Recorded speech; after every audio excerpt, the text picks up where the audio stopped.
Ryan Little. Salut à tous et bienvenue dans l'apéro Mercato épisode final. Et ouais, c'est l'épisode final avec Mourad Arts. Non, en fait, on sait pas si c'est l'épisode final. Parce que moi j'ai bien envie de continuer quand même un petit peu, alors on va voir au fil. C'est un peu comme les franchises hollywoodiennes, tu vois, tu sais jamais. Ouais. Normalement c'est terminé, Star Wars 6, bon là c'est bon, l'Empire il a explosé tout. Exactement. Mais tu sais pas peut-être. On sait pas si vraiment il y a des trucs sympas qui se passent. Final pourquoi? Parce que peut-être que l'empereur il est pas mort en fait, il ressuscite dans le 9. Ouais. Mais alors pourquoi final? Parce que les gens vont pas comprendre Mourad. Parce que c'est pas la fin du mercato, il commence à peine le mercato. Sauf que c'est la reprise du championnat aussi. Donc on va rebasculer en studio, faire les émissions d'avant-match, d'après-match. Voilà. En plus, après, si on se sent, on reviendra à la plage, faire un ou deux apéros mercato en plus. Ça sera du bonus. En ton absence, j'avais voulu trouver aussi un slogan, tu vois, parce que Débat Foot Marseille, c'est l'émission Fighting Spirit assez impressionnant. Ouais. L'apéro mercato, je pensais que c'était plutôt, tu vois, l'émission de la fan expérience, vraiment la meilleure fan expérience de France. Ah ouais, c'est ça. C'était ça. Mais surtout qu'il y a beaucoup de gens qui veulent participer à cette émission. Voilà, faire la fan expérience, c'est logique. Beaucoup de gens. Non, des confrères aussi. Mais oui, mais la fan expérience, c'est ça. J'ai envie de les inviter. Tu comprends pas les concepts, toi. C'est compliqué. On continue. Non, on commence même. Voilà, on va commencer par débriefer la conf de presse de. C'était la première de Longoria. Hein, avec, il y avait AVB, il y avait Leonardo Balerdi, Leonardo Balerdi. Et il y avait même Hugo Ouvrard. C'est vrai. Bon, il n'est pas resté longtemps. Voilà. Il était vite présenté par Jacques-Henri Hérault, mais nous, ce qui va nous intéresser déjà dans cette première partie, c'est Longoria qui a parlé de qui? D'un sujet qui intéresse vraiment beaucoup de gens. Il a parlé de qui, Mourad? De Paul Aldridge. Paul Aldridge. Et j'ai un œil qui pleure, je sais pas pourquoi. Il t'émeut beaucoup, Paul Aldridge. Ça m'a fait Polo, beaucoup, il est comme ça. Il en a parlé et je vous propose de l'écouter parce qu'on va peut-être en savoir plus sur son rôle à l'Olympique de Marseille. Je vous propose d'écouter Pablo Longoria sur Paul Aldridge. Sur la deuxième question sur Paul Aldridge, j'ai parlé pendant les derniers jours avec Paul.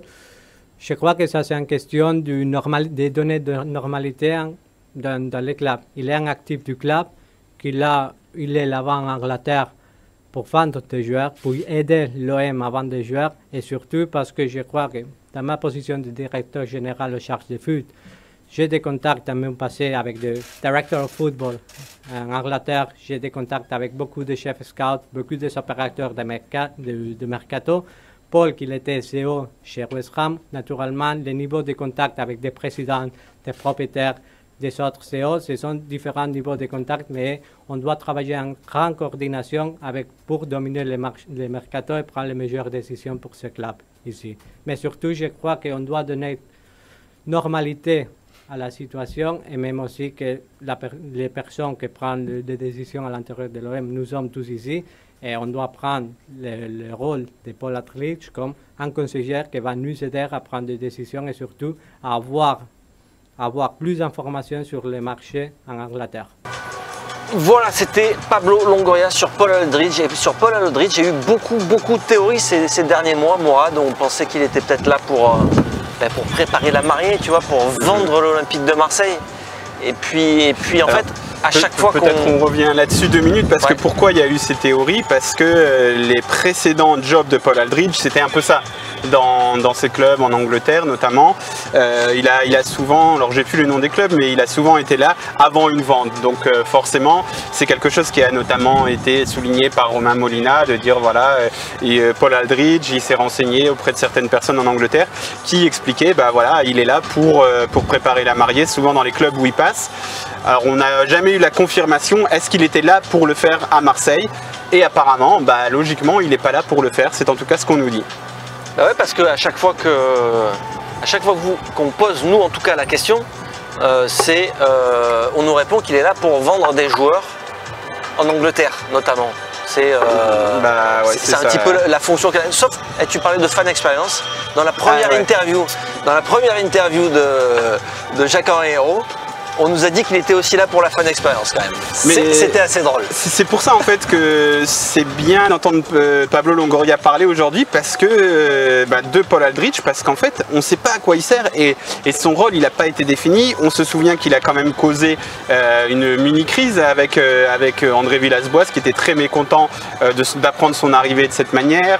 Alors pas vraiment dans la presse parce qu'apparemment Zoubi lui avait dit avant.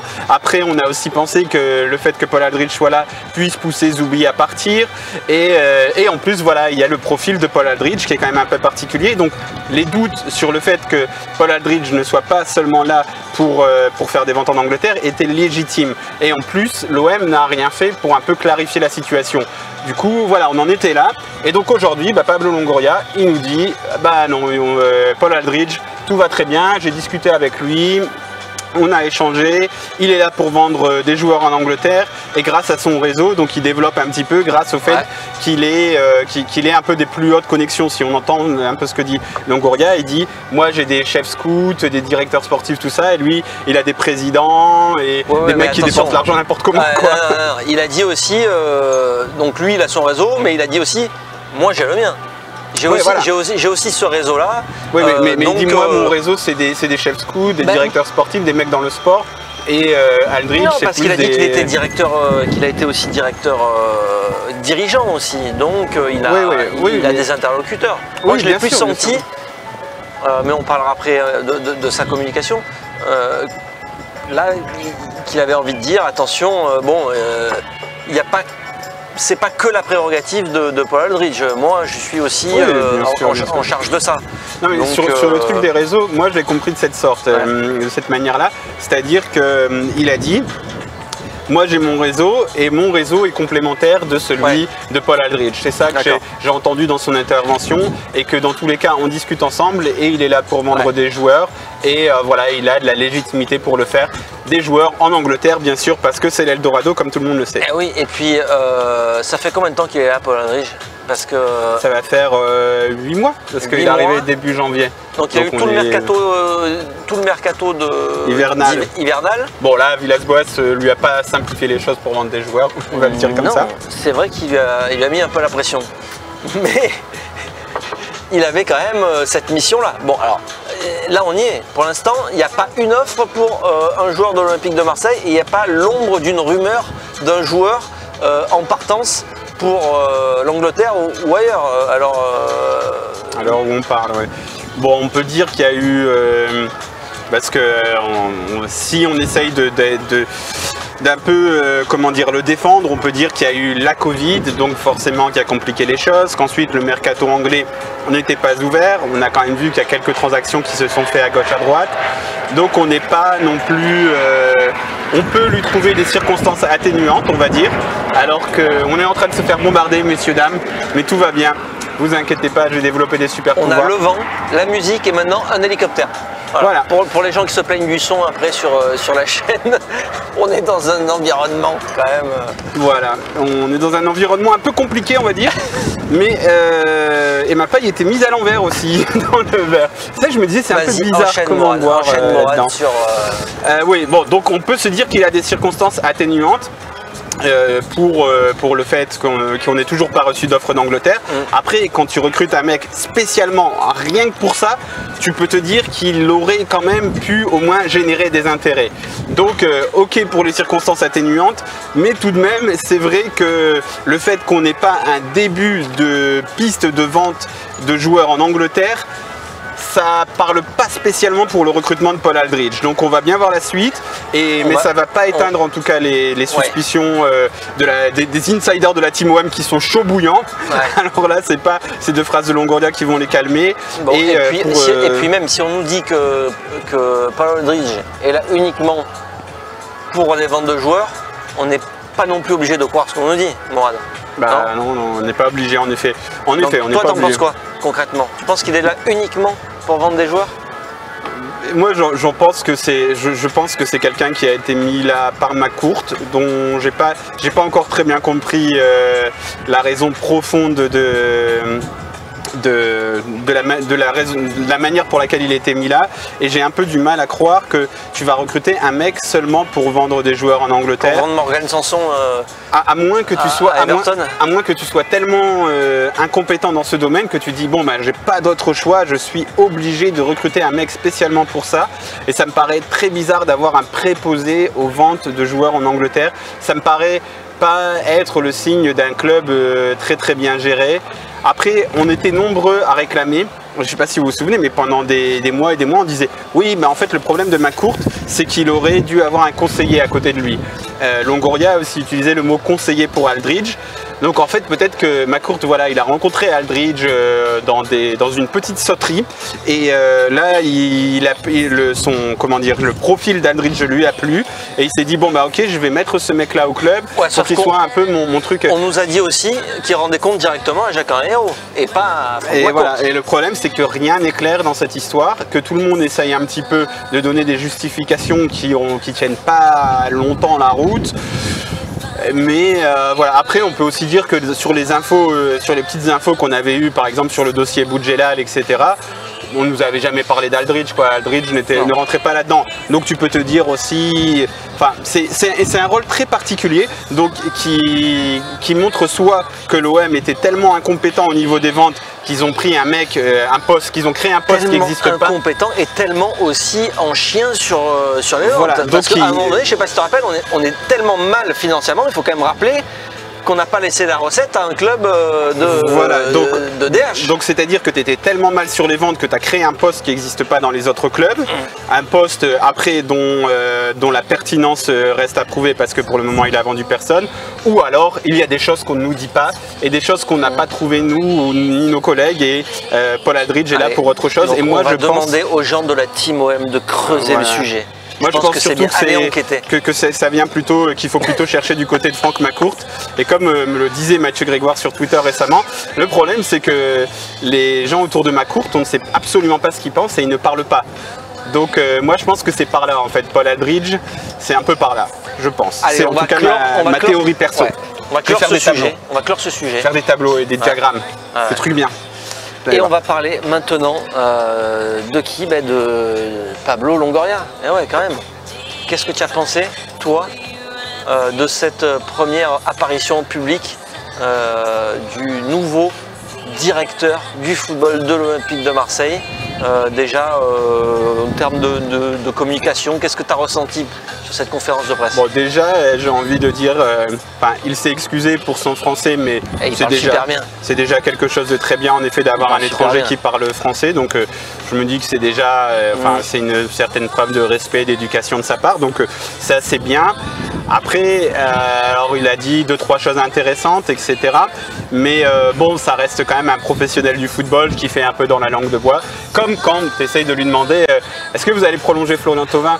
Oui, bon, en fait, je suis là dans un projet à 5 ans, donc projet à 5 ans, ça fait des contrats, des fois il y a des contrats, un peu comme Zubin nous le faisait. Et alors, je pense pas que ça vienne de sa maîtrise du français. On peut les prolonger ou on peut ne pas les prolonger, c'est un contrat, quoi. Ça peut s'arrêter ou ça peut continuer. Voilà, c'est ça. Donc bon, au final, il est moins franc. Moi, il est un peu moins franc quand même que notre entraîneur Villas-Boas, qui lui au moins est cash, il dit tout. Ouais, voilà. Donc en fait, on s'en fout un petit peu. Voilà, il est un peu langue de bois. Il est dans la moyenne, dans les choses qu'il dit, il est dans la moyenne du métier, c'est-à-dire de dire des choses assez simples. Oui, de noyer un peu le poisson. Bon, ça fait partie du jeu, quoi. Il m'a pas fait l'impression de Villas-Boas. Ou Villas-Boas, tu dis ah ouais, lui il ne voit pas le poisson, il dit tout direct. Ouais. Voilà, mais sinon, bon bah voilà, c'est quelqu'un de respectueux quand même, parce que de venir et de parler français, quand tu arrives dans un métier public comme ça, c'est quand même, faut quand même. Des fois je fais des interviews en anglais, des fois déjà je me réécoute, je me dis mon Dieu, mais tu parles tellement comme un Français en anglais, c'est incroyable. Et je parle anglais tous les jours, et donc tu te dis, donc franchement respect pour ça. Et après c'est un mec du football et on le jugera plus sur son travail que sur sa com. Et puis on sent effectivement toutes les connaissances qu'il peut avoir aussi dans certains domaines. On nous l'avait présenté comme quelqu'un d'incollable sur les jeunes joueurs, et quand il a parlé des deux jeunes joueurs de l'Olympique de Marseille, j'ai trouvé ça pas mal. Son intervention où il était capable de citer les... Alors peut-être qu'il avait bossé juste avant, mais ça paraissait naturel en tout cas. Donc voilà, autre chose à rajouter sur Longoria? Non, je suis d'accord avec toi, c'est vrai que c'est le moment où il a le plus brillé, le moment où il a prouvé, enfin où il a, en tout cas il nous a dit qu'il suivait déjà ces deux joueurs et qu'il les connaissait, et ouais, ça a un peu légitimé sa réputation. Alors on va parler maintenant d'André Villas-Boas qui s'est également exprimé pendant cette conférence de presse, et il a expliqué notamment qu'il n'était pas contre non plus recruter des joueurs expérimentés. Tu vois, même si la phase 2 c'est les jeunes, le trading, eh ben, on lui a posé la question, est-ce que ça vous dérangerait de recruter, enfin dérangerait, est-ce qu'il pourrait y avoir des recrues plus expérimentées? Je vous propose d'écouter André Villas-Boas à ce sujet. On a mis de tous les deux, ça veut dire que à cause de la tendance du mercato de cette année, on doit avoir plusieurs options, soit sur la liste de possibles sessions, soit joueurs en fin de contrat, et évidemment joueurs qui sont dans les clubs. Alors on a mis plutôt des noms variés, des profils variés. Après on a évidemment des préférences sur cette liste, mais comme sont des joueurs connus et importants, on a aussi de la concurrence pour le faire signer. Alors ça peut-être va durer un peu plus, vers septembre, ou fin septembre, on va voir. J'espère que le plus tôt possible, parce qu'on a besoin. Et de toute façon, l'équipe maintenant se trouve bien. C'est plutôt la base de l'année dernière, avec les renforcements qui ont arrivé. Et après, j'espère que passer Saint-Etienne et Brest avec tout le monde disponible, et on entre dans la trêve et être capable de finir ces deux coupes-là. Est-ce qu'on a un peu plus d'expérience ou pas? On a mis, j'ai expliqué, on a mis de tous les... Ouais. On a mis de tous.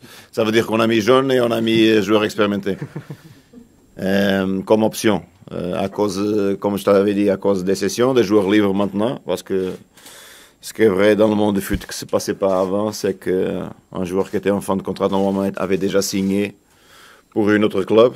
Avec les changements des années, les joueurs attendent un peu plus les meilleures options avant de prendre une décision. Et c'est pour ça maintenant que tu trouves des joueurs qui sont jusqu'à ce moment-là libres de contrat. C'est pas trop normal. Alors on attend un peu pour prendre les meilleures décisions.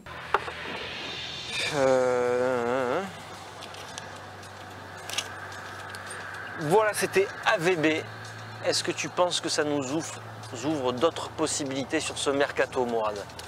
Oui, j'ai trouvé ça intéressant parce que jusque-là, on se disait, ok, donc l'OM n'est que sur des jeunes profils. On a cru comprendre aussi, parce qu'il parle de priorité dans sa liste. Ouais. Donc encore une fois, on a souligné plusieurs fois que pour le moment le recrutement de l'OM était cohérent, et c'est sans doute dû au fait qu'il ait été préparé comme dans tous les clubs bien gérés, c'est-à-dire que l'an dernier, Villas-Boas, Zoubi, Valentine et tous les scouts ont fait une liste de recrues à suivre, à chercher selon le potentiel technique et selon les possibilités financières. Donc déjà ça fait plaisir à voir, de voir que ça a bien été fait. Après, il dit oui, en effet, on se disait tous, l'OM devait recruter que des jeunes. Et là, Zubizarreta dit bah non, pas forcément. Zubizarreta, André Villas-Boas. Villas-Boas, oui, voilà. C'est sans doute Zubizarreta qui parle à travers Villas-Boas. Mais voilà, Villas-Boas se dit pas forcément. Et du coup, j'ai oublié ce que je voulais dire, donc c'est de ma faute. Est-ce que ça nous ouvre d'autres possibilités? C'est ça, sur leur recrutement, notre perspective? C'est pas vraiment, parce que s'ils font partie de sa liste. Ah oui, voilà. Mais ce qui... il insiste aussi sur le fait que ce sera sans doute des prêts ou des fins de contrat, des choses comme ça. Ouais. Donc lorsqu'il parle de joueurs plus expérimentés, plus âgés, à mon avis, c'est aussi des joueurs comme ça qui ont été ciblés, qui conviennent peut-être pas forcément au niveau âge à ce que le club recherche, mais qui au niveau financier conviennent. Donc c'est peut-être pour ça qu'en effet, il y a ces joueurs un peu plus âgés, et sans doute que les top priorités, comme il a dit, Balerdi et Gay, c'est dans nos top priorités à ces postes-là, ils sont plus jeunes, mais qui sont plus difficiles à avoir, et que donc si ça se passe mal, tu vas te remettre sur d'autres types de joueurs. Si jamais on arrive à vendre des joueurs un jour, qu'on a une petite enveloppe pour investir, elle sera investie sur des jeunes et pas sur des joueurs expérimentés. Enfin, pas sur des joueurs plus âgés. Parce que c'est aussi cette question, tu vois, c'est aussi ça le truc. Ça dépend de pas mal de choses, parce que ça dépend des autres en fait. Là le truc c'est que le mercato de l'OM ne dépend plus de l'OM, il dépend des autres, des acheteurs. Et des acheteurs pour tes joueurs et des acheteurs pour les joueurs que tu as ciblés. C'est-à-dire que si tu as un club, je sais pas, tu vois, toi tu as ciblé un joueur et le Borussia Dortmund t'a signé ce joueur et que le Borussia Dortmund a les moyens de faire signer ce joueur, et ben tu vas devoir, les moyens de mettre plus de salaire, de mettre peut-être une plus grosse prime à la signature. Toi tu vas devoir t'allonger et te dire bon ben on va sur un autre truc. Donc ton mercato ne dépend plus de toi en fait. C'est aussi ça qu'il faut entendre dans les 2 dernières interventions publiques de Villas-Boas qui sont très claires et qui te disent voilà, on cherche des joueurs mais on doit vendre, et ensuite on cherche des joueurs, même peut-être pourquoi pas des joueurs plus expérimentés, on a une liste, mais ça ne dépend pas que de nous, ça dépend aussi du fait de pouvoir attirer ces cibles-là, on espère attirer ces cibles-là, mais s'il y a d'autres, tu vois, même à Nice, tu vois, peut-être que si tu as... Vu que tu es sur des jeunes, peut-être que si tu es en concurrence avec Nice, peut-être que Nice peut mettre plus d'argent que toi à l'heure actuelle. Voilà, donc ça dépend plus de toi. Il ne faut pas se toucher avec le Corona. Mais voilà, Mourad... et toi tu t'en bats les couilles. Mourad, non, tu rigoles. Il fait n'importe quoi, il fait n'importe quoi. Tout à l'heure, il a touché mon verre de coca comme ça et tout. Hein. Mourad, on a moins d'argent que Lorient. Lorient est capable de mettre plus d'argent que nous. Tu n'as toujours pas compris ça. Voilà. Ça va être notre gimmick de l'été. Allez, on va parler des concurrents maintenant et on va parler du LOSC. Et oui, du projet du LOSC. Pourquoi on va parler de ça? Parce qu'il y a eu un tweet de notre confrère Mohamed Bouafsi dernièrement qui expliquait que depuis 2017, le LOSC avait investi 250 millions d'euros. Soit plus que l'OM. Soit plus que l'Olympique de Marseille. Mohamed Bouafsi, il l'avait pas mis dans son tweet. Non. Il n'est pas des choses sur le mercato, 250 millions d'euros et avec 380 millions de ventes. C'est-à-dire qu'ils ont vendu pour 380 millions d'euros. Voilà, ça s'appelle du trading, ça, Mourad. Alors la question qu'on va se poser ici, c'est quoi d'ailleurs, Mourad? Est-ce que tu veux qu'on se dise quoi? Que le projet du LOSC, c'est mieux que le projet de l'Olympique de Marseille? C'est pas ce que je veux qu'on dise. Non, déjà, mais on peut en discuter parce que c'est des chiffres qui font... dire ça, parce que là, c'est que du trading, là. Nous, ce qui nous intéresse, c'est pas le trading. J'ai dit ça, quoi. Mourad, toi qui aimes la beauté du sport, la beauté du jeu, tu peux pas dire ça. Tu peux dire que... Alors, lequel modèle est le mieux, Mourad? Voilà, donc ça c'était la question que j'avais écrite. Quelle est de parler de différence de modèles, hein, juste pour vous, pour rassurer un peu. Je ramais parce que j'arrivais plus à trouver la... Et parce qu'en plus les gens disent après putain mais Mourad il en veut trop à Ben, il attaque toujours et tout, arrête. Mais non mais ça va, c'est un ping-pong. C'est un petit peu... On est un duo comique. Voilà, ça va faire un beau même quand on devra se Quel modèle est le meilleur, Mourad? Tu peux regarder les résultats purs et te dire que les deux projets ont eu une saison catastrophique, une saison en coupe, une qualification en Europa League et une qualification en Ligue des Champions, mais que l'OM a fait finale d'Europa League par-dessus. Saison catastrophique, on peut pas dire ça non plus. De qui? C'est pas la même saison catastrophique. L'OM finit 5e. Oui, voilà. Et le LOSC finit quand même. Oui, 15e. Voilà. 15e. Mais dans l'idée. Et a lutté pour la relégation longtemps. Voilà. Et puis en plus, l'OM a fait une finale d'Europa League. Donc si tu prends les résultats purs, tu peux te dire le projet de l'OM a eu plus de réussite celui de l'OM, que celui de Lille. Et que les chiffres, des fois, ça peut camoufler des choses. Parce qu'en fait, on s'en fout que le club est plein de ventes si tu n'es pas satisfait de ce que tu vois sur le terrain. Donc voilà. Après, je pense que si les deux investisseurs restent 10 ans, on aura un meilleur sample pour bien gérer, pour bien juger quel était le meilleur modèle à choisir. Après, on se pose aussi cette question. Mais en tout cas, se baser sur ces chiffres-là. Parce que Gérard Lopez aurait pu devenir un propriétaire de l'Olympique de Marseille. Voilà, c'est aussi ça. Mais en tout cas, se baser juste sur ces chiffres-là, alors c'est pas ce que Momo Bouafsi a fait, hein, il a juste donné les chiffres purs. Mais il y en a certains qui vont dire, oui, vous voyez, au moins eux ils vendent, ils font plus d'argent, ils dépensent plus. Je suis pas sûr que ce soit forcément pertinent. Ce qu'on peut dire, c'est que Lille suit son modèle à fond, c'est qu'ils ont eu aussi des couacs, que l'OM suit son modèle qui nous ont un petit peu mené en bateau au début, mais qu'au final son modèle semble avoir à peu près les mêmes résultats que ceux de Lille, donc on ne va pas non plus dire il y en a un qui est meilleur ou l'autre. Est-ce que le modèle de l'Olympique de Marseille de la phase 2 ne tend pas à être le modèle du LOSC? Bah, je pense pas dans ces proportions-là, parce qu'il y a un autre truc à prendre en compte aussi, c'est que tu parlais de Gérard Lopez qui voulait racheter l'OM. Gérard Lopez, il a racheté le LOSC avec faisant des prêts, en contractant des prêts. Lorsque à la fin de la saison, c'était quand? Donc ça devait être 2016-2017, la première saison, ou 2000. Ouais, je crois que c'est sur 2016-2017. Il y a moins 140 millions d'euros de. Ou peut-être 2017-2018, enfin bref, il y a une saison où ils sont très mal et en fait il y a un moment ils sont à moins 240 millions parce qu'il y a moins 140 millions de déficit d'exploitation et moins 100 millions ou même un peu plus de dettes parce qu'ils ont aussi contracté des dettes, peut-être à des banques ou à des fonds qui sont des fonds vautours, donc des choses pas très comment dire, fréquentables.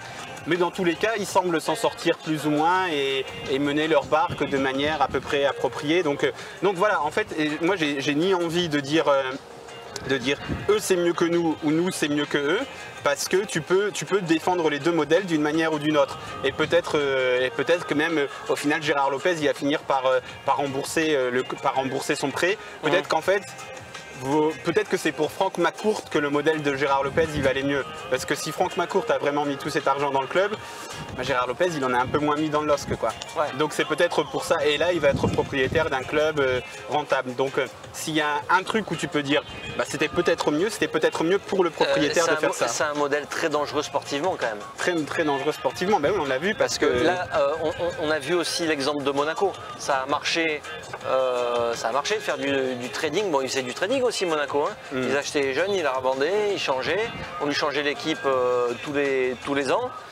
et ça a bien marché pendant 3-4 ans et derrière ça s'est complètement pété la gueule et là ils ont du mal à trouver le second souffle. Il te faut pour faire du trading il te faut un bon directeur sportif et un club sain, c'est-à-dire que le président ne veuille pas faire des transferts et que l'entraîneur ne veuille pas faire des transferts, que l'entraîneur soit là simplement pour faire jouer les joueurs que tu mets à ta disposition, parce que c'est la grande force de Galtier, c'est qu'il s'adapte à ce qu'on lui met sur sa table et il se dit bon bah très bien je vais faire avec ça. C'est pas le cas de tous les entraîneurs. Et ensuite il y a une autre question qu'on va être amené à se poser à l'OM, c'est est-ce que le contexte est favorable à l'éclosion et à la croissance de talent? Parce que c'est pas facile. Est-ce qu'on a envie de ça? Moi perso, j'ai pas envie de ça en fait. Pour l'Olympique de Marseille. Pour moi, c'est pas le projet d'un club comme l'Olympique de Marseille, tu vois. Me dire on va faire du trading de joueurs.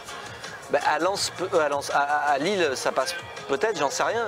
Je sais pas si les supporters, tu vois, sont satisfaits de ça. C'est quoi pour toi le projet de l'Olympique de Marseille? Non, mais aujourd'hui, il n'y a pas de projet de l'Olympique de Marseille. Mais c'est quoi pour toi un projet qui est recevable? Ben, un projet qui est recevable, c'est d'avoir des plein d'argent, d'acheter des joueurs et de niquer tout le monde. Des joueurs qui qu'on ne soit pas une pépinière à joueurs de talent pour que ce soit le pas centre un hall de gare, quoi. Un centre de formation pour le Real Madrid ou même eux c'est Napoli quoi, tu vois, ils te font un transfert à 80 millions au Napoli. Mais est-ce que moi j'ai envie d'avoir des joueurs, même tiens, comme Dimitri Payet qui va s'inscrire sur du long terme ou des joueurs comme ça qui vont rester longtemps sur lesquels on puisse s'identifier un minimum. Et de ne pas avoir voilà, ton avant-centre qui explose, qui reste une saison et qui se casse l'année d'après. Ça me fait chier en fait. Voilà. Ouais, mais ok, mais là en fait c'est pas un projet, ça c'est des comment dire, des briques d'un projet. Aussi. Voilà, et tu as envie d'avoir des résultats. Okay. J'ai envie d'avoir un club compétitif. J'ai envie d'avoir un club qui chaque année peut se dire qu'il va être champion plus souvent que le PSG. J'ai envie d'avoir un club qui lorsque le PSG vient jouer au Vélodrome, on passe à la suite. Tu vois ce genre de projet là. Mais non, mais tu vois, c'est intéressant parce que forcément aujourd'hui, on est habitué à dire ça c'est mieux ou ça c'est moins bien. Ouais. Mais là, on n'est ni dans l'un ni dans l'autre. Mais par contre, se dire, on est ni dans l'un ni dans l'autre, c'est de dire de voir les forces et les faiblesses de chaque projet. Et puis après, c'est aussi de voir le football de manière globale, parce que je suis assez d'accord avec toi que le truc hall de gare, le joueur qui part à 1 an, tu vois, par exemple, bon, je sais que c'est un joueur joueur qui est clivant chez les supporters. Même Michy Batshuayi, moi j'ai l'impression que son histoire elle n'était pas finie avec nous. Je suis un peu frustré et surtout quand je vois la suite de sa carrière. Exactement. Alors peut-être qu'il aurait pas mieux fait chez nous, mais bon voilà, tu vois, j'ai pas envie de ça, ça je suis d'accord avec toi. Mais ensuite, tu dis je veux des résultats. Quels sont les clubs depuis 10 ans qui nous sont passés dessus, qui nous sont passés devant? Pas dessus, j'espère. Mais c'est Monaco, donc qui a beaucoup misé sur la jeunesse, même si ils ont aussi recruté des joueurs un peu plus chers. Lille récemment en misant sur la jeunesse. À un moment, tu as même eu Nice en misant sur la jeunesse. Donc en fait, il y a un moment quand tu dis je veux des résultats. C'est pas une histoire de jeunesse. Ah si, c'est une histoire de jeunesse. Moi, parce que regarde les talents de ces équipes. Pété, il avait quel âge? Ce qui me pose problème, c'est pas une histoire de jeunesse. Moi, c'est pas la jeunesse qui me pose problème. C'est pas de recruter des jeunes joueurs, c'est de ne pas pouvoir les garder. Et ensuite, au niveau du jeu, d'abord, d'avoir un entraîneur qui reste assez longtemps pour pouvoir mettre en place quelque chose, etc. Mais est-ce que c'est pas sur ça qu'il faut miser plutôt? Mais aussi d'avoir des résultats. À l'Olympique de Marseille, moi ça me fait chier qu'on puisse pas jouer le titre chaque année. Voilà, désolé, ça me fait chier. Et ça fait, ça c'est pas Franck McCourt, hein, ça fait depuis 2012 et depuis l'arrivée des Qataris au PSG, où là la compétition a été. C'est pour ça que tu vois, on peut pas simplement se jeter dans un truc en disant ça c'est mieux ou ça c'est moins bien. C'est qu'il faut prendre tout le contexte dans son ensemble. Et en France, donc déjà le championnat est dévalué parce que tu as une équipe qui a 50 000 millions d'années-lumière d'avance sur toi au niveau financier, et donc c'est mort, tu vois, il faut vraiment que tu réalises un exploit incroyable. Et la seule équipe qui a réalisé un exploit incroyable, c'est une équipe qui avait certes un ou deux joueurs d'expérience, mais qui avait aussi énormément de jeunes, et c'est cette jeunesse qui l'a emmené au titre. C'est Bernardo Silva, c'est Bakayoko, c'est Benjamin Mendy, c'est Mbappé, et tous ces mecs-là, ils sont où? Ils ont été vendus derrière. Pourquoi? Parce que Monaco fait du trading. Donc moi je me dis, si je veux avoir un Bernardo Silva aujourd'hui, est-ce que je peux l'avoir quand il a 26 ans? C'est mort, c'est mort, je ne vais pas l'avoir. À 26 ans, il est à Manchester City, tu as vu le niveau qu'il a aujourd'hui? Je suis d'accord avec toi, mais ils les ont pas achetés ces derniers mois, malheureusement. C'est pas des joueurs qui ont été prêtés ou qui étaient en fin de contrat. Ils ont signé des gros chèques pour les avoir quand même, ces joueurs-là. Pas tous. Aujourd'hui, à l'Olympique de Marseille, tu es incapable d'investir sur des joueurs comme ça. Ni cette saison, ni la saison prochaine. Alors peut-être dans 2, 3, 4 ans, en 2024. Gay, c'est un joueur par exemple. C'est un joueur, mais c'est une opportunité énorme. Et c'est un contexte qui est, tu vois, c'est un contexte favorable. Très particulier, favorable. Et alors on va pas s'en plaindre, tu vois. Le truc c'est ça, c'est que bon, là tu as des joueurs d'expérience. Donc après, pourquoi pas, moi en fait ce qui m'importe, je m'en fous de leur âge, c'est d'avoir du talent. Après, comme tu dis, il y a des choses qui entrent en ligne de compte. En effet, si tu sens que l'histoire n'est pas terminée et tout, c'est gênant quoi entre toi et ton club. Mais je pense qu'il vaut mieux, et là où il faut investir à l'heure actuelle, c'est sur un entraîneur. C'est un entraîneur qui fait qu'il reste là, qui met quelque chose en place, que tu changes les joueurs. Les joueurs, ils n'arrêtent pas de bouger dans le foot moderne. Tu changes les joueurs, mais lui, il a une identité de jeu. Lui, il sait comment intégrer les joueurs. Lui, il connaît le public. Lui, le public est attaché à lui. Là, tu crées quelque chose autour. Le football, maintenant, ça se crée plus autour de l'entraîneur, pour moi, qu'autour des joueurs. Et le trading, tu vois, quelque part, ça fait partie du foot. Et tous les clubs du monde en font. Donc pourquoi pas, mais il faut très bien le faire. Et c'est là où c'est dangereux, et c'est là où on va voir comment Pablo Longoria travaille. Et puis après, tu peux te dire aussi, oui, et nous on a même recruté un mec en extra pour faire du trading, un Paul Aldridge, qui pour le moment n'a rien montré. Donc ça incite pas forcément, ça incite pas forcément à la confiance là-dessus. Mais on va bien voir. Et en tout cas, pour le moment, on a au moins un entraîneur dans lequel on a confiance, et on peut se dire, bon ben voilà, si lui a dit Gay et Balerdi, c'était mes têtes de liste, et qu'on a réussi à les avoir pour pas cher, et bien pour une fois, voilà, attendons de voir, on les jugera, parce que même les jeunes, tu as des jeunes très très bons, très très prometteurs qui donnent rien. Demandez à Goebbels par exemple, qui était, malheureusement il sort du centre de formation de Lyon, mais Monaco l'achète, et ce mec-là, tout le monde on dit c'est un génie, il fait rien. Mais après tu as un autre mec qu'ils ont été chercher, Monaco à Lyon, c'est Martial. Donc on va voir si ces mecs-là réussissent. Morad, et si ces mecs-là, on me dit que c'est l'heure d'arrêter l'apéro mercato. Et si ces mecs-là ne réussissent pas, dans tous les cas, on aura quand même Villas-Boas, et on va espérer. Et puis moi je veux du talent, je veux Anthony Martial, je veux Fabinho, je veux Youssef Attal, je veux ces mecs-là, même s'ils ont 21 ans, je m'en fous, je les veux sur le terrain. Voilà. Et je veux qu'on en fasse du talent, c'est ça que je veux. Tu vois, c'était l'apéro mercato. Voilà.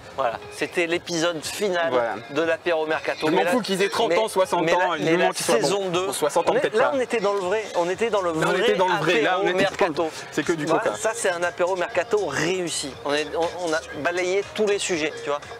Carrément. Tous les sujets du football. comme le vent nous a balayé par cette chaude Allez, on vous donne après-midi rendez-vous pour un prochain provençal. débat foot Marseille. Ce sera quand?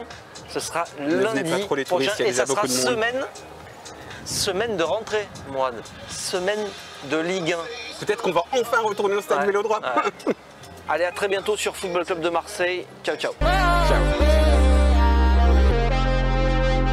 Ryan Little.